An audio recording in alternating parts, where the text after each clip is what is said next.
दा बयबोथ' मिथिखाबायानो जानांगौ दिनै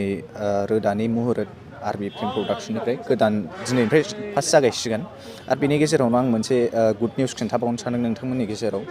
बे जोंनि खिथेर मुभिखौ निउब' एपआव हगारनाय जासिगोन नोंथांमोना जाय जाय बे निउब' एपखौ मिथिया प्ले स्ट'रनिफ्राय थांनानै डाउनल'ड खालामनो हागोन बेयाव जोंनि खिथेर फिल्मखौ देखायनाय जासिगोन गोजोन्थों थेंक इउ बेसेबांखिनि राङाव रदे आं बेखौ मिथिबावो आं बेखौ आरो पेमेन्टआ जाहैबाय 70 रुपिस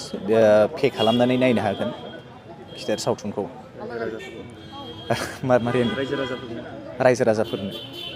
रायजो राजाफोरखौ गासिखौबो नायनो थाखाय आदसा